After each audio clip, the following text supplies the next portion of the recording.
Hi friends, welcome back to my channel. ಇವತ್ತೊಂದು super ಆಗಿರೋಂಥ Uttara Karnataka style ಬದನೆಕಾಯಿ ಹೆಣ್ಗಾಯಿನ ಹೇಗೆ ಮಾಡೋದಂತ ನೋಡೋಣ. ಮೊದಲನೇದಾಗಿ ಒಂದು ಮಿಕ್ಸಿ ಜಾರ್ನ ತೊಗೊಂಡು ಸ್ವಲ್ಪ ತೆಂಗಿನಕಾಯಿ, ಒಂದು ಸ್ವಲ್ಪ ಕೊತ್ತಂಬರಿ ಸೊಪ್ಪು, ಒಂದು ಮೀಡಿಯಮ್ ಸೈಜ್ ಟೊಮೊಟೊ ಇಷ್ಟನ್ನು ಹಾಕಿ ನುಣ್ಣಗೆ ಪೇಸ್ಟ್ ಮಾಡ್ಕೋಬೇಕಾಗುತ್ತೆ. ಮತ್ತು ಒಂದು 50 ಗ್ರಾಮ್ ಆಗೋಷ್ಟು ಎಳ್ಳು, ಒಂದು 50 ಗ್ರಾಮ್ ಆಗೋಷ್ಟು ಹುಚ್ಚೆಳ್ಳು ಮತ್ತು ಒಂದು 100 ಗ್ರಾಮ್ ಆಗೋಷ್ಟು ಕಡಲೆ ಬೀಜ ಇಷ್ಟನ್ನು ಡ್ರೈ ರೋಸ್ಟ್ ಮಾಡಿಕೊಂಡು ಪೌಡರ್ ಮಾಡ್ಕೋಬೇಕಾಗುತ್ತೆ. ಈಗ ಒಂದು ಪ್ಯಾನ್ನ ಇಟ್ಕೊಂಡು ಆ ಪ್ಯಾನ್ಗೆ ಒಂದು 1/4 ಲೀಟ್ರ್ ಆಗೋಷ್ಟು ಆಯಿಲ್ನ ಸೇರಿಸಿ, ಆಯಿಲ್ ಸ್ವಲ್ಪ ಬಿಸಿ ಆದ ನಂತರ ಈ ಥರ ಸೀಳ್ಕೊಂಡಿರೋಂಥ ಬದನೆಕಾಯಿನ ಆಯಿಲಲ್ಲಿ ಹಾಕಿ ಫ್ರೈ ಮಾಡ್ಕೊಳ್ಳೋಣ.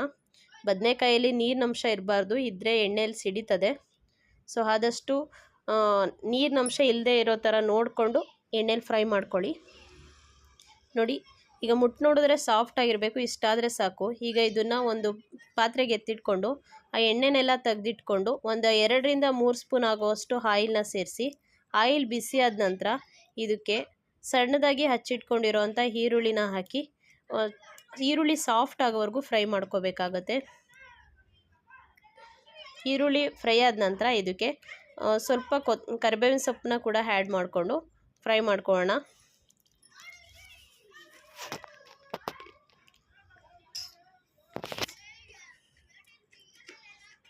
ನೋಡಿ, ಈರುಳ್ಳಿ ಎಲ್ಲ ಸಾಫ್ಟ್ ಆಗಿದೆ.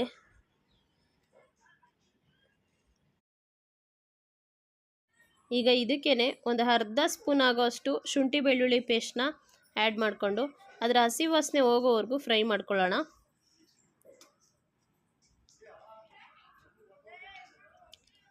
ನೋಡಿ, ಇದು ಫ್ರೈ ಆದ ನಂತರ ರುಬ್ಬಿಟ್ಕೊಂಡಿರೋವಂಥ ಮಸಾಲೆನೂ ಕೂಡ ಆ್ಯಡ್ ಮಾಡಿಕೊಂಡು ಆ ಮಸಾಲೆನಲ್ಲಿ ಎಣ್ಣೆ ಬಿಡಬೇಕು, ಅಲ್ಲಿವರೆಗೂ ಫ್ರೈ ಮಾಡಬೇಕಾಗತ್ತೆ. ಇದನ್ನು ನೀಟಾಗಿ ಮಿಕ್ಸ್ ಮಾಡಿಕೊಂಡು ಒಂದು 5 to 10 ಮಿನಿಟ್ಸ್ ಫ್ರೈ ಮಾಡ್ಕೊಳ್ಳೋಣ.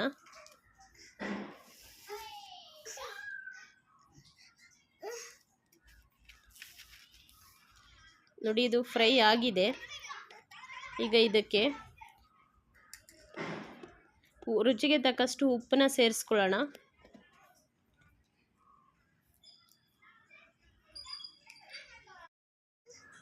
ಚೆನ್ನಾಗಿ ಫ್ರೈ ಮಾಡ್ಕೊಳ್ಳಿ.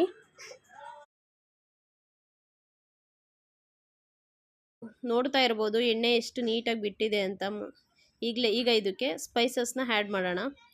ಧನಿಯಾ ಪೌಡರು, ಗರಂ ಮಸಾಲ, ಅರಿಶಿನದ ಪುಡಿ ಮತ್ತು ಖಾರಕ್ಕೆ ಖಾರದ ಪುಡಿ ಇಷ್ಟನ್ನು ಸೇರಿಸಿ ಮಿಕ್ಸ್ ಮಾಡಿ ಒಂದು 2ರಿಂದ 3 ನಿಮಿಷ ಫ್ರೈ ಮಾಡ್ಕೊಳ್ಳೋಣ. ಈಗ ಇದ್ರ ಜೊತೆಗೆ ರುಬ್ಬಿಟ್ಕೊಂಡಿರೋ ಅಂಥ ಹುಚ್ಚೆಳ್ಳು ಪುಡಿ, ಎಳ್ಳು ಪುಡಿ ಅದನ್ನು ಕೂಡ ಒಂದು 2ರಿಂದ 3 ಸ್ಪೂನ್ ಆಗುವಷ್ಟು ಆ್ಯಡ್ ಮಾಡೋಣ. ಅದು ನಂದು ವಿಡಿಯೋ ಸ್ಕಿಪ್ ಆಗಿದೆ. ಅದನ್ನು ಆ್ಯಡ್ ಮಾಡಿಕೊಂಡು ನೀಟಾಗಿ ಮಿಕ್ಸ್ ಮಾಡಿ. ಈಗ ನೀವು ಎಷ್ಟು ಕ್ವಾಂಟಿಟಿ ಬೇಕೋ ಅಷ್ಟು, ಅಂದರೆ ನೀರಿನಂಶ ನೋಡಿಕೊಂಡು ನೀರನ್ನ ಸೇರಿಸ್ಕೋಬೇಕಾಗತ್ತೆ. ಥಿಕ್ನೆಸ್ ನೋಡಿಕೊಂಡು ನೀರನ್ನ ಆ್ಯಡ್ ಮಾಡ್ಕೊಳ್ಳಿ. ಆ್ಯಡ್ ಮಾಡಿಕೊಂಡು ಏನಾದರೂ ಒಂದು ಲಿಡ್ನ ಕ್ಲೋಸ್ ಮಾಡಿಬಿಟ್ಟು ಒಂದು 5 to 10 ಮಿನಿಟ್ಸ್ ಅದು ಬೇಯೋದಕ್ಕೆ ಬಿಡಿ. ನೋಡ್ತಾ ಇರ್ಬೋದು ಎಣ್ಣೆ ಬಿಟ್ಟಿದೆ. ಈಗ ಇದಕ್ಕೆ ಮೊದಲೇ ಫ್ರೈ ಮಾಡ್ಕೊಂಡು ಇಟ್ಕೊಂಡಿರೋವಂಥ ಬದನೆಕಾಯಿನ ಸೇರಿಸ್ಕೊಂಡು ಬದನೆಕಾಯಿ ಜೊತೆಗೆ ಒಂದು 5ರಿಂದ 10 ನಿಮಿಷ ಮತ್ತೆ ಬೇಯೋದಕ್ಕೆ ಬಿಡೋಣ. ಅದೆಲ್ಲ ಮಸಾಲೆ ಬದನೆಕಾಯಿಗೆ ಹಿಡಿಬೇಕು. ಹಾಗಾಗಿ ಲಿಡ್ನ ಕ್ಲೋಸ್ ಮಾಡಿಬಿಟ್ಟು ಬೇಯೋದಕ್ಕೆ ಬಿಡೋಣ.